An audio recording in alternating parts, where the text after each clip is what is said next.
တေချာလေးကြည့်ပေးပါဒီပန်းပုံကြောက်စိမ့်လက်ကောက်ရိုက်ကျွန်တော်လမ်းဘေးမြက်ခင်းထဲကနေမထင်မှတ်ပဲကောက်ရခဲ့တာပါအဲ့ဒီတုန်းကသူကမြက်ခင်းထဲမှာတဝက်လောက်မြို့နေခဲ့တာအပြင်ဘက်မှာရွှေ့နေတဲ့ဖုံးနေခဲ့လေအယောင်ကလည်းညစ်ထထနဲ့လုံးဝကိုမျက်စီထဲမဝင်ခဲ့ပါဘူးသူဘေးနာကိုမတော်တဆမနှင်းမိခဲ့ရင်ကျွန်တော်လည်းဒီအတိုင်းပဲကြော်ပါဖက်မှာပဲလူတော်များများကဒီလိုကြောက်မျိုးကိုမြင်ရင်အနောက်တွေများတယ်လို့ထင်ကြတယ်မီခိုးရောင်အဖျားအစိမ်းတွေရောထွေးနေပြီးတော့ဗယံပတာနိုင်တယ်တန်ဖိုးဆိုတာတော့ပြောစရာတော့မရှိပါဘူးဒါပေမဲ့ကျွန်တော်အဲ့ဒီမှာခဏထိုင်ချပြီးတစ်ချက်ထက်ကြည့်လိုက်တယ်စိတ်ထဲမှာခံစားချက်တစ်ခုရလိုက်တယ်ဒီကြောက်ရဲ့အတွင်းသားမှာတခုခုရှိနိုင်တယ်ဆိုတာကိုပေါ့ဒီလိုမျိုးအတွင်းသိစိတ်လားဒီနှစ်တွေထဲမှာကြောက်တွေကိုကြိုက်တွေ့ရင်းနဲ့တဖြည်းဖြည်းရလာတဲ့အတွေ့အကြုံပါကျွန်တော်သူ့ကိုမျက်ခင်းထဲကနေတဖြည်းဖြည်းချင်းတူးထုတ်လိုက်တယ်အလုတ်ခန်းကိုယူလာခဲ့တယ်အရင်ဆုံးမီးနဲ့ထူးကြည့်တယ်ပြီးတော့မှတတိထားပြီးတော့မျက်နှာစာဖွင့်ကြည့်တယ်စက်သားဇွင်းသွားတယ်အဲ့ဒီအချိန်လေးမှာပဲစိတ်ကတခါတည်းတည်ငြိမ်သွားခဲ့တယ်အတွင်းသားရဲ့အောက်ခံကနင်းလိုဖြူဖွေးနေတယ်တန့်ရှင်းလီနူးညံ့နေတယ်အစိမ်းရောက်အမြင်လေးတွေကအတွင်းမှာအရွှာလိုက်ပြတ်နေတယ်တချို့ကရေထဲမှာညင်ညင်သာသာလှုပ်ခါနေတဲ့ရေညိတ်ပင်ဒီလိုပဲတချို့ကတော့ကြည်လင်နေတဲ့စမ်းရည်ထဲကျနေတဲ့ထင်းရှူးပင်အရိပ်လိုပဲအရင်အနုကရှင်းလင်းပြတ်သားတယ်အလွှာလိုက်ပုံစံကตึกကိုသဘာဝကျတယ်ပြီးတော့နှွေးထွေးတဲ့အယောင်ဖြော့လေးတွေလည်းကြားမှာညက်နေသေးတယ်ရေပြင်ပေါ်ကျနေတဲ့အလင်းရောင်လိုပဲတိတ်ထင်းမနေဘူးကွက်တိဖြစ်နေတာပဲဒီအယောင်တွေကဆေးဆိုးထားတာမဟုတ်ပါဘူးနောက်မှဖန်တီးပြုတ်လုထားတာလည်းမဟုတ်ဘူး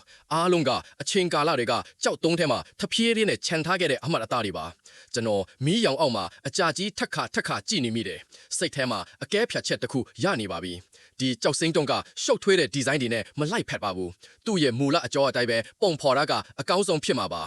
နောက်တော့အမကြီးတယောက်ရောက်လာတယ်လက်ကောက်တကွင်စိတ်ကြိတ်မာချင်တယ်လို့ပြောပါတယ်သူ့ရဲ့အနာကချွေးမလောင်အတွက်မျက်နာသက်လက်ဆောင်အဖြစ်ပေးချင်လို့တယ်မိသားစုတွေမကြခင်တွေ့ဆုံကြမှာလို့သူကပြောပါတယ်ဒါကကလေးအတွက်ပထမဆုံးအချိန်တရားဝင်ပြင်ဆင်ပေးတဲ့လက်ဆောင်ချစ်တယ်အရန်ပေါ်လွင်ထင်ရှားတာမျိုးမဖြစ်စေချင်ဘူးအရန်အနှုတ်စိတ်များပြီးရှုပ်ရက်ခတ်နေကမျိုးလည်းမလိုချင်ဘူးရဲ့သူလိုချင်တာကအကြာကြီးဝက်လို့ရပြီးကြည်လေးဆွဲဆောင်မှုရှိတဲ့လက်ကောက်မျိုးပါတယ်သူကထက်ခါမာတယ်တန့်ရှင်းတက်ရက်နေရမယ်ရိုးလေးနဲ့ကြိတ်ကောင်းနေရမယ်လက်မဝက်ထားရင်နူးညံ့သိမ်းမွေးတဲ့ပုံပေါက်နေစေရမယ်ဖုံးကန်ကောင်းစေတဲ့ခန်းစားမှုမျိုးလည်းပေးရမယ်တဲ့ဒီစကားတွေကြားပြီးတဲ့နောက်စိတ်ထဲမှာဘာလုပ်ရမယ်ဆိုတာချက်ချင်းပေါ်လာတယ်ဒီမြက်ပန်းအကြောပါတဲ့ကြောက်စင်းကအတော်ပဲနောက်နေ့လုံးအလုတ်စားမရှိကနေမခွာရနီးပါပဲနင်းနေချင်းစီတွေးပေးတယ်နင်းနေချင်းစီချိန်ညိတယ်မြက်ပန်းအကြောလေးတွေထဖြည်းဖြည်းပေါ်လာအောင်ပေါ့တချို့ကရေထဲမှာညင်းသားစွာလုတ်ခါနေတဲ့မြက်ရိပ်လေးတွေလိုပဲတချို့ကြတော့အဝေးကတောင်တန်းတွေခက်ရေးဖြန့်ကျက်ထားတယ်လို့မျိုးတချို့ကအယောင်ရင့်တယ်လို့တချို့ကအယောင်ကြော့တယ်ရှုပ်လည်းမရှုပ်တယ်လို့ရောထွေးမနေဘူးဒါပေမဲ့အလွာအဆင့်နဲ့တိတ်ကိုလှနေတယ်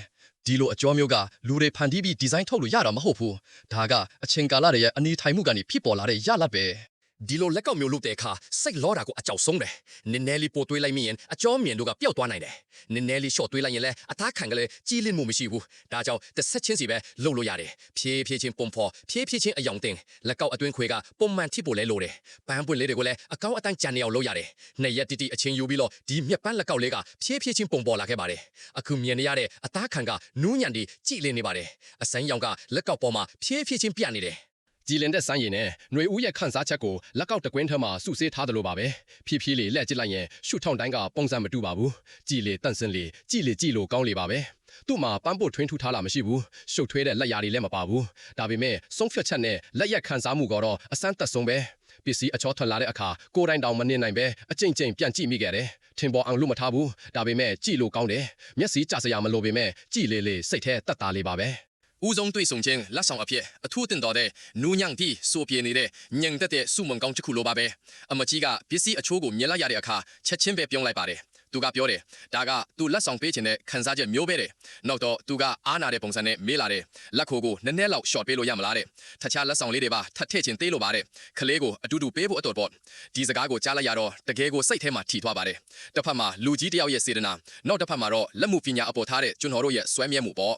နောက်ဆုံးတော့သူ့ကိုပြောလိုက်တယ်ဒီလက်ဆောင်ကဈေးနှုန်းတစ်ခုတည်းနဲ့တန်ဖိုးဖြတ်လို့မရတဲ့ဘူးပေါ့ဒါကိုအကောင်းဆုံးဖြစ်အောင်လုပ်ပေးချင်ပါတယ်လို့ဒီဗီဒီယိုတွေကိုအများတန်းတင်နေတာကဝန်စာအတွက်မဟုတ်ပါဘူးလူတော်များများကိုသိစေချင်လို့ပါတချို့အရာတွေကခစ်စားနေုံနဲ့တန်ဖိုးတက်လာတာမဟုတ်ဘူးဆိုတာကိုပါတချို့ကဒီဗီဒီယိုကိုတွေ့ရင်ကြော်သွားကြတယ်နားလေပါတယ်ဒါပေမဲ့ရက်ကြည့်ပေးတဲ့သူတွေလည်းရှိပါတယ်ကြယ်လေးတစ်ပွင့်နှိပ်ပေးသွားတယ်လှလိုက်တာလို့ရေးသွားကြတယ်အဲ့ဒါတွေအားလုံးကိုရင်ထဲမှာမှတ်ထားပါတယ်ဒီနေရာအထိကြည့်ပေးနေတယ်ဆိုရင်တင်ဟာလဲအရှင်ကို short ပြီးလမ်းဘေးကကြောက်တုံးတုံးကနေလက်ကောက်တကွင်းဘလို့ဖြစ်လာလဲဆိုတာကြည့်ချင်သူပါဘလို့မြင်လဲဒီမြက်ပန်းပုံလက်ကောက်လေးကရောဘလို့နေလဲတမင်တကာဖန်တီးထားတာမဟုတ်တဲ့တဘာဝအတိုင်းအမှုပညာမြောက်နေတဲ့အလှမျိုးရောခံစားမိလားတင်လဲသဘောကျတယ်ဆိုရင်တစ်စက္ကန့်လောက်အချိန်ပေးပြီးဒီလက်မှုပညာရှင်တွေအတွက်ကျယ်လေးတစ်ပွင့်နှိပ်ပေးခဲ့ပါလားဒါမှမဟုတ်လှလိုက်တာလို့ရေးပေးခဲ့ပါလားအားပေးတဲ့အတွက်ကျေးဇူးတင်ပါတယ်ရေးဆက်ပါဟေ့ရင်ပေါ့တင်အတွက်ရော တင်အလေးအနက်အသားဆုံးသူ့အတွက်ပါတင်အတွက်ပဲတီးတန့်ဖီလ်မဲလက်ကောက်လေးတစ်ခွန်းဖန်ဒီပေးခြင်းပါတယ်